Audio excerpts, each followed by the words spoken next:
Imagine you walk into a room. Your friends are there, your coworkers are there, that one person you can't help to be attracted to is there, and suddenly you're aware of yourself.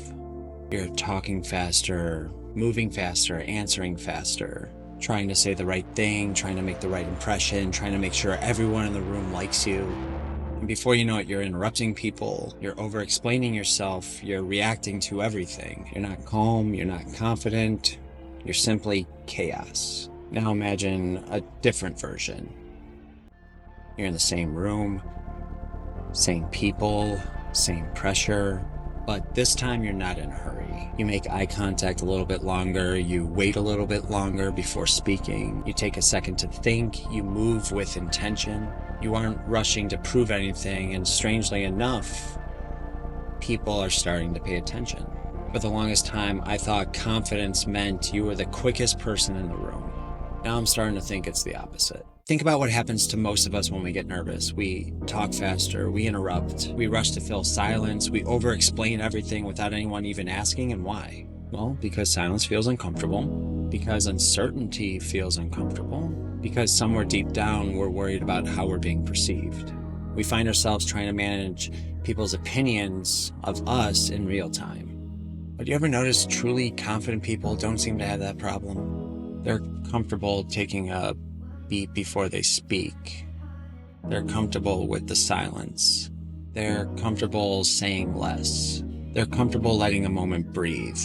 And I don't think it's because they have all the answers. I think it's because they don't have to prove that they do. And the more I start to pay attention to this, the more I realize that insecurity honestly looks fast. It rushes, it reacts, it overreacts. It wants this immediate approval. It wants this reassurance, and it wants to control how everyone sees it. And confidence doesn't. Confidence doesn't need to win every interaction. It doesn't need this perfect comeback. It doesn't need to be the funniest person in the room. It doesn't need everyone to agree. And that's why confidence to me kind of appears slow. And it's not because they're trying to act mysterious. It's because they're not trying to rush into earning something. They're already comfortable with what they have and who they are. And this is something I'm trying to work on myself, and to be quite honest, I find myself doing the exact opposite most of the time. Trying to control how I'm being perceived, but at least now I can notice it. I can catch it, I can slow down, I can take a breath, and I can get back on track. And that's been one of the biggest realizations of the whole rebuild. The goal isn't perfection, the goal is awareness. Because the man I admire isn't perfect either. He's calm, he's deliberate, he can get off course sometimes, but he's really quick to recover. And lately, that's how I've been starting to notice something really interesting. Every time I consciously practice these things, even imperfectly, I am coming closer to becoming that man. That's when I had this realization, that man isn't someone else, that man is me. I'm building him, one decision at a time. So if you're following along, here's what I'd encourage you to do. Don't try to become more confident overnight. Don't try to move slower, talk slower, improve your posture, or whatever it is that confidence looks like to you. Don't try to reinvent yourself by next week. That's usually how people wind up right back at the starting line before the race even begins. Instead, just pick one thing. Just one. Maybe it's taking a 2-second pause before talking. And let that be it. Just practice that for 1 week. If becoming confident is important to you, then it's worth taking your time. Take a day, take a week, take a month if you need to.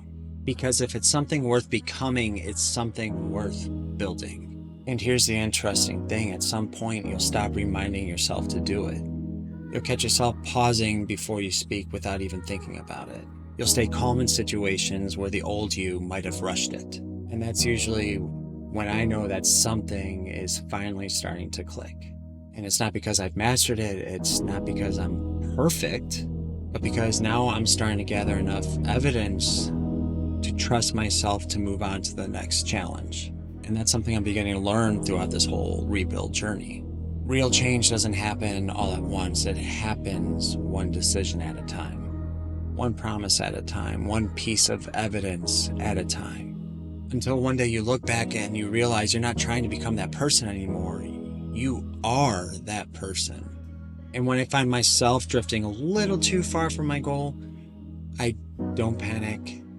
I don't rush. I just go back to the basics. I go back to keeping the simple promises because those simple promises remind me that I am capable of growth. If you are trying to become the man that you admire, consider subscribing, because that's what we're building here, not overnight transformations, not guru advice. I'm not a guru, I'm not an expert. I am just someone trying to become the man I admire in real time and sharing what works for me and hopefully learning what works for you.